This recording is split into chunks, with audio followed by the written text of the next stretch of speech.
এরপরে ছেলেরা বললেন ওয়ালা তামশি ফিল আরদি মারাহা, অহংকার ভরে হেঁটো না, অহংকারীকে কেউ পছন্দ করে না।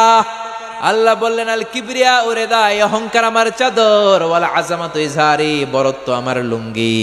আমার কোন গোলাম যদি অহংকার করে সেজন্য কেমন আমার চাদর নিয়ে টানাটানি করে, আর যে আমার চাদর ধরে টান দেয় কোনো সন্দেহ নাই ওরে আমি জাহান্নামে ঢুকাবো। প্রথম উপদেশ শিরক করো না। প্রথম উপদেশ কি শুনবেন? 10টা 5টা শোনেন? 10টাই? আচ্ছা, সংক্ষেপে বলবো।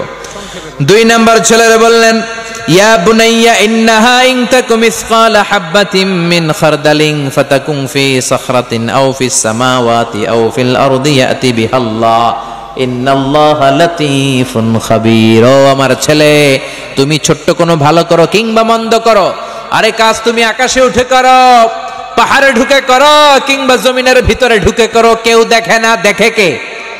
কেউ যেটা দেখে না দেখে কে? কেউ যেটা শোনে না শোনে কে? ছেলেরে সাবধান করাই দিচ্ছেন। বাবা প্রথমে বললো শিরক করিস না, তারপরে বললো বাবা তুমি ছোট্ট ভালো কাজ করো বা খারাপ কাজ করো, কিয়ামতের দিন ওই ছোট্ট কাজটাকে তোমার সামনে হাজির করবে কে? এজন্য ছোট্টবেলা থেকে ছেলের মাথায় আল্লাহর ভয় ঢুকায় দিবেন। কার ভয়? আরো জোরে বলেন, কার ভয়? আল্লাহ সব দেখেন, সব জানেন, সবার চোখ ফাঁকি দেয়া যায়, আল্লাহর চোখ ফাঁকি দেয়া যায় নাকি? পুলিশের চোখ ফাঁকি দেয়া যায় কি যায় না? দুদকের কর্মকর্তার চোখ, বিমানবন্দরের কাস্টমস অফিসারের চোখ, পরীক্ষার হলের ম্যাজিস্ট্রেটের চোখ, কিন্তু আমার আল্লাহর চোখ ফাঁকি দেয়া যায়? কেউ যেটা দেখে না দেখে কে? রাত্রিবেলা দরজা বন্ধ করে, লাইট বন্ধ করে, জানালা বন্ধ করে একা একা পাপ কাজ করলেন, কেউ দেখে নাই, দেখলো কে? ছেলেরে ছোট্টবেলা থেকে বুঝাই দিবেন বাবা তুমি যাই করো না কেন দেখছেন কে? এই সেন্স অফ অ্যাকাউন্টেবিলিটি, জবাবদিহিতার চিন্তা যদি ছেলের মাথায় ইনস্টল করে দিতে পারেন, এই তাকওয়া নামক সফটওয়্যার যদি ছেলের মাথায় ছোট্টবেলা থেকে ঢুকাই দিতে পারেন, এই ছেলে ডাকাত হবে না, এই ছেলে টেন্ডারবাজ হবে না, এই ছেলে ইফটিজিং করবে না, এই ছেলে খাদিজারে কোবাবে না, এই ছেলে তনুর মতো মেয়েকে ধর্ষণ করবে না, এই ছেলে 31st নাইটে আর বৈশাখের দিন মেয়ের ওন্না ধরে টান দিবে না। চিল্লা এখন ঠিক না? এজন্য ছোট্টবেলা থেকে শিখান। ছোট্ট ছেলেরা স্কুলে যায়, বন্ধুর জ্যামিতি বক্স নিয়ে আসে, আরেক বন্ধুর পেন্সিল নিয়ে আসে চুরি করে, কলম নিয়ে আসে, আসে না? শিখাই দিবেন বাবা আরেকজনের জিনিস যদি নিয়ে আসো এটা চুরি। ও বাবা রাস্তা দিয়ে হেঁটে যাও, রাস্তার মধ্যে 500 টাকার কচকচে নোট পড়ে আছে, ধরা যাবে? শিখাতে হবে তো। মুরগির পেট থেকে বেরোলেই ওটা মুরগি, ছাগলের পেট থেকে বেরোলেই ছাগল, গরুর পেট থেকে বেরোলেই গরু, কিন্তু মানুষের পেট থেকে বেরোলেই ওটা মানুষ হয় না, ওটারে মানুষ বানাইতে হয়। ঠিক কি না? এই জন্য ছেলেরা শিখাবেন আল্লাহ সব দেখে, সব শুনে। 7 আকাশ, তার উপরে সিদরাতুল মুনতাহা, তার উপরে কোরআনের বাড়ি লাউহে মাহফুজ, তার উপরে বাইতুল মামুর, তার উপরে আল্লাহর আরশ, আরশের উপর আল্লাহর কুরসি, তার উপরে আল্লাহর 70,000 নূরের পর্দা। এত উপর থেকে সপ্ত জমিনের নিচেও কোন পিপিলিকা যদি, পিঁপড়া যদি নীরবে নিঃশব্দে হেঁটে যায়, ওই পিঁপড়ার পায়ের আওয়াজটাও শুনতে পায় কে? ছেলেরা ছোট্টবেলা থেকে বুঝাতে হবে। বাচ্চারে ছোট্টবেলা থেকে শিখাবেন অন্যায় করিস না, মিথ্যা বলিস না, কারো জিনিস নিয়ে আসবি না। রাস্তা দিয়ে হেঁটে যাচ্ছ, আম বাগানে আম পেকে আছে, টুক করে একটা আম ব্যাগের ভিতরে ভরে স্কুল থেকে নিয়ে আসলা, কেউ দেখে নাই, দেখলো কে? এই চিন্তাগুলো ছেলের মাথায় দিয়ে দেওয়ার দরকার আছে না নাই? মেয়ের মাথায় ঢুকায় দেওয়ার দরকার আছে না নাই? 3 নাম্বার ছেলের উপদেশ দিচ্ছেন, ইয়া বুনাইয়া আকিমিস সালাতা ওয়া আমুর বিল মা'রুফি ওয়ানহা আনিল মুনকার। ছেলের 3 নম্বরে বলা হলো আকিমিস সালাহ, নামাজ কায়েম করো। ও বাবা নামাজ ছাড়বি না, কেননা বিশ্বনবী বলেছেন আউয়ালু মা ইউহাসাবু বিহিল আবদু ইয়াউমাল কিয়ামাতি আস-সালাহ। কিয়ামতের দিন সর্বপ্রথম যে হিসাব আল্লাহ চাইবেন সেটা নামাজের হিসাব। ঠিক কিনা? নামাজের হিসাব যদি সহজ হয়ে যায়, পুরো আমল নামার হিসাবকে সহজ করে দিবে কে? নামাজের হিসাবে গন্ডগোল লাগলে সব গন্ডগোল করে দিবে কে?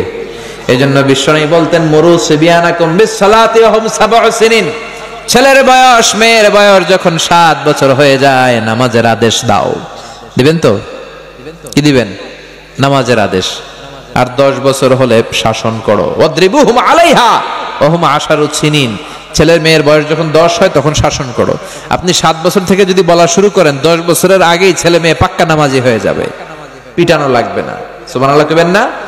এজন্য বাচ্চাদেরকে মসজিদে নিয়ে যাবেন, আর মসজিদে বাচ্চারা গেলে আপনারা ধমকাবেন না। কিছু মুরব্বী আছে মসজিদে বাচ্চা দেখলে দেয় ধমক, কিন্তু ওই মুরব্বী ওই বাচ্চার বয়সে মসজিদের দিকে পিছলা খাইয়াও পড়ে নাই, ঠিক কিনা? বাচ্চাদেরকে মসজিদে ঢুকালে ধমকাবেন না, কারণ একবার ধমক দিয়ে বের করে দিলে আর মসজিদে ঢুকবে না, এগুলি তো ডাকাইত হবে, ঠিক কিনা? এজন্য মসজিদে ঢুকানোর দরকার আছে না নাই? নামাজের আদেশ দেওয়ার দরকার আছে না নাই? অনেকে বলে হুজুর ফজরের সময় ডাকি না, কেন ডাকেন না? আমার আদরের পোলা ঘুমায়। কি করে? ফজরের সময় ভূমিকম্প হইলে কি করবেন? ফজরের সময় বাড়িতে আগুন লাগলে কি করবেন? আদরের পোলা ঘুমাক নাকি? ফজরের সময় যদি ঘরে আগুন লাগে কি করবেন? আদরের পোলা ঘুমাক না একটু, অনেক আদরের পোলা তো ঘুমাক, আগুনে পড়ুক। কথা কি বুঝতেছেন? মাথায় ঢুকে? দুনিয়ার আগুন থেকে বাঁচানোর জন্য যদি ফজরের সময় ছেলেকে ডাকেন, জাহান্নামের আগুন থেকে বাঁচানোর জন্য ডাকার দরকার আছে না নাই? এজন্য ছেলেরা বললেন আকিমিস সালাতা ওয়া আমুর বিল মা'রুফি ওয়ানহা আনিল মুনকার। ও বাবা নামাজ কায়েম করো, ওয়া আমুর বিল মা'রুফ। 4 নম্বরে বললেন ভালো কাজের আদেশ দাও। 5 নম্বরে বললেন ওয়ানহা আনিল মুনকার, খারাপ কাজ থেকে নিষেধ করো। সুবহানাল্লাহ পড়েন। তার মানে বুঝালেন বাবা তুই একা নামাজ পড়লেই হবে না, সবাইরে নিয়ে পড়বি, তোর ফ্রেন্ড সার্কেলকেও নামাজের দাওয়াত দিবি। বিকেল বেলা ক্রিকেট খেলার পরে তুই ওযু করে একা একা মসজিদে যাবি না, তোর বন্ধুদের মধ্যেও দাওয়াতি কাজ কর, তোর বন্ধুদেরকেও নামাজি বানা। একা একা জান্নাতে যে লাভ নাই, বন্ধুদেরকেও জান্নাতে ঢোকানোর দরকার আছে না নাই? এজন্য ছেলেকে সাইয়েদনা লোকমান শিখাচ্ছেন আমর বিল মা'রুফ, ভালো কাজের আদেশ দাও, ওয়ানহা আনিল মুনকার, মন্দ কাজ থেকে নিষেধ করো। অন্যায় দেখলে বাধা দাও, ঠিক কি না? অন্যায় দেখলে এখন আর আমরা বাধা দেই না, আমাদের এখন সব সয়ে গেছে, ঠিক কি না? প্রতিবাদের ভাষা আমরা ভুলে গেছি। বিশ্বনবী বলেছেন অন্যায় দেখলে পারলে হাত দিয়ে থামিয়ে দাও, সামাজিক সন্ত্রাস, রাষ্ট্রীয় সন্ত্রাস এক থাপ্পড় মেরে জমিনে গুড়িয়ে দাও, ঠিক কি না? ছেলেরা শিখালেন ওয়ানহা আনিল মুনকার, খারাপ কাজের নিষেধ করো। একা নামাজি হলে, একা বুজুর্গ হলে হবে না, সমাজটারও বুজুর্গ করার দরকার আছে না নাই? একাই ভালো হলে হবে না, সবাইরে ভালো করার দরকার আছে না নাই? কেননা আযাব আর গজব যখন আসবে শুধু জালেমরা মরবে না, আলেমরাও মরবে, ঠিক কিনা? আলেম হয়ে তুমি হক কথা বলো নাই কেন? জীবনের ঝুঁকি নিয়ে কালেমার বাণীকে তুমি প্রচার করো নাই কেন? জোরে কোন ঠিক কিনা? এজন্য আযাব আর গজব যখন আসে তখন সবাই মরবে। সাইয়েদনা মুসা আলাইহিস সালাম ডেকে বললেন আল্লাহ, কোন এলাকায় যখন তুমি আযাব পাঠাও ওই এলাকার শুধু জালেমরাই মরে না, আলেমরাও মরে, আল্লাহর ওলিগুলাও মরে। জালেমরা মরেছে, জুলুম করেছে, তাই ওলিগুলা মরে কেন? ভালো মানুষেরা মরে কেন? বাংলাদেশে যখন ভূমিকম্প হয় শুধু হিন্দুরা মরে নাকি? শুধু বেনামাজিরা মরে নাকি নামাজিরাও মরে? আল্লাহ বললেন মুসা উত্তর দিব না, উত্তর তুমি নিজেই পাবা। সাইয়েদনা মুসা হাঁটতে আরম্ভ করলেন, মরুভূমির মাঝখানে একটা গাছ, বিশ্রাম নেওয়ার জন্য বসলেন, হঠাৎ ঘুমিয়ে পড়লেন। ওই গাছের নিচে ছিল বিষ পিঁপড়ার বাসা, চিনেন? বিষ পিঁপড়া কামড় দিলে খুব আরাম লাগে না? কি লাগে? কষ্ট লাগে। সাইয়েদনা মুসা আলাইহিস সালামের পায়ের মধ্যে 3টা বিষ পিঁপড়া কামড়াতে শুরু করলো।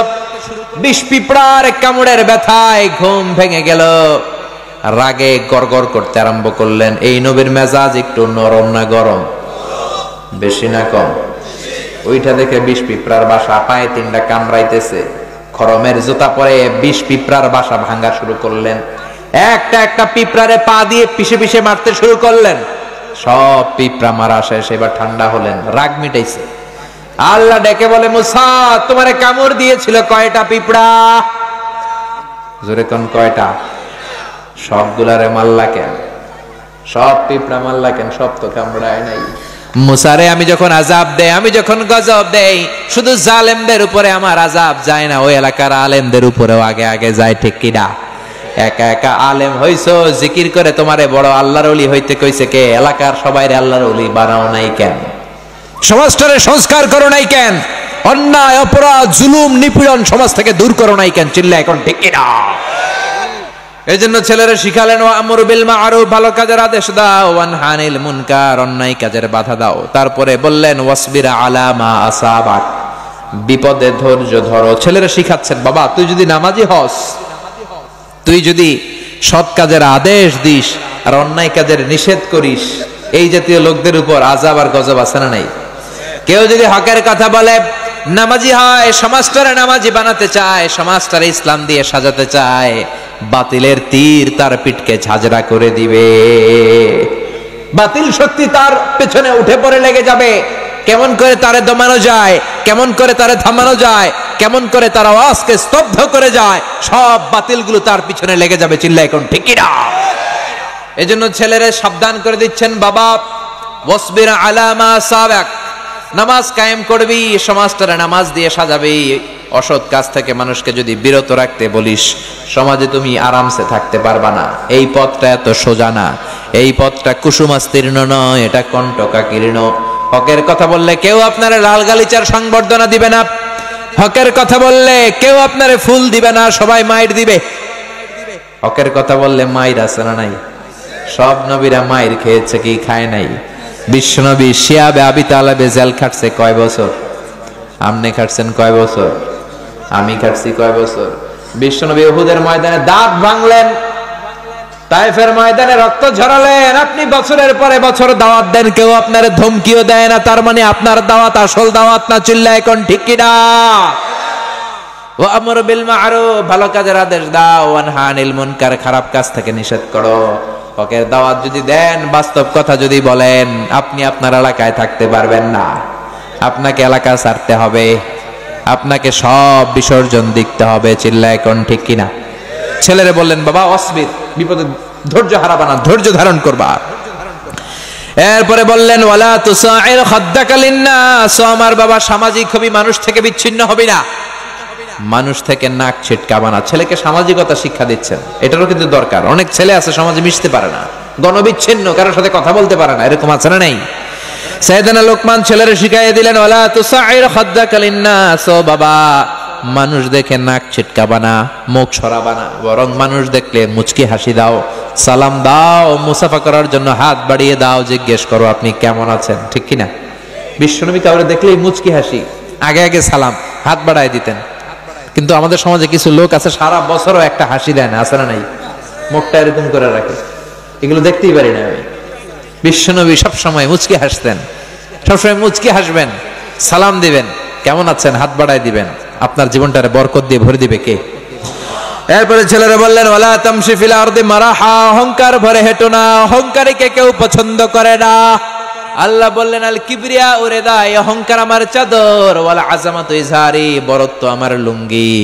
আমার কোন গোলাম যদি অহংকার করে, সেজন্য কেমন আমার চাদর নিয়ে টানাটানি করে, আর যে আমার চাদর ধরে টান দেয়, কোনো সন্দেহ নাই ওরে আমি জাহান্নামে ঢুকাবো। নাউজুবিল্লাহ পড়েন। এজন্য ছেলেরা বললেন, ওয়ালা তামশি ফিল আরদি মারাহা, অহংকার করে রাস্তা দিয়ে হেঁটো না। ইন্নাল্লাহা লা ইউহিব্বু কুল্লা মুখতালিন ফাখুর, অহংকারীকে আল্লাহ পছন্দ করে। সাইয়েদনা লোকমান ছেলেরা শিখাচ্ছেন, বাবা অহংকার পতনের মূল। অহংকার কি? কথা বলে না। অহংকার কি? লা ইয়াদখুলুল জান্নাতা মান কানা ফি কলবিহি হাববাতু খারদাল মিনাল কিবর, যাররা পরিমাণ অহংকার যদি কোনো মানুষের অন্তরে থাকে, ওই লোকটা জান্নাতে প্রবেশ করতে পারবে। ছেলেরা সাবধান করে দিল, অহংকার করবে না, মানুষের সাথে মিশো, সামাজিক হও বাবা। সব শেষে 9 নম্বরে বললেন, ওয়াকসিদ ফি মাশিকা ওয়াগদুদ মিন সাউতিকা ইন্না আনকারাল আসওয়াতি লা সাউতুল হামির। পড়েন সুবহানাল্লাহ। ওয়াকসিদ ফি মাশিক, রাস্তা দিয়ে বিনয়ের সাথে হাঁটো, কোমল ভাবে হাঁটো। কিছু যুবক ছেলেরা আছে 5-7 জন একসাথে হইলে রাস্তায় আর কাউরে চোখে পড়ে না, মুরব্বীদেরকে দামই দিতে চায় না, কারণ রক্ত গরম। আছে না নাই? এরকম আছে না নাই? যুবক ভাইয়েরা আমার সাবধান, যাদেরকে বুড়া বলে গালি দাও, যাদের দাড়িটা পেকে গেল, তাদের দাড়িও একদিন কালো ছিল, তারাও একদিন তোমাদের মতো তাগড়া যুবক ছিল। তারা যখন রাস্তা দিয়ে দৌড় দিত, সবাই তাকিয়ে থাকতো, কি সুদর্শন পুরুষ ছিল তারা। কালের বিবর্তনে, সময়ের আবর্তনে তাদেরকে বুড়া বানায় দিছে কে? তোমারও একদিন থুরথুরে বুড়া বানায় দিবে কে? এজন্য মুরব্বীদেরকে সম্মানের দরকার আছে না নাই? বাসের মধ্যে তুমি সিট পেয়েছো, 80 বছরের মুরব্বী বাজান দাঁড়িয়ে আছে, সিট ছেড়ে দাও, মুরব্বীরে বসতে দাও, তোমার জীবনটারে বরকত দিয়ে ভরে দিবে কে? এজন্য 5-7 জন যুবক একসাথে হলে রংবাজি কইরো না। তোমার রক্ত গরম, এই রক্ত ঠান্ডা করে দিতে পারে কে? তোমার চেয়ে অনেক বড় দাপটওয়ালাই পৃথিবীতে ছিল, আজকে কেউ তাদের নাম নেয় না, ঠিক কি না? এজন্য সাবধান, যুবকগুলো একসাথে হলে ভদ্রভাবে চলবা। 5টা 7টা ছেলে পেলে একসাথে হইলে আর কাউরে চোখে পড়ে না।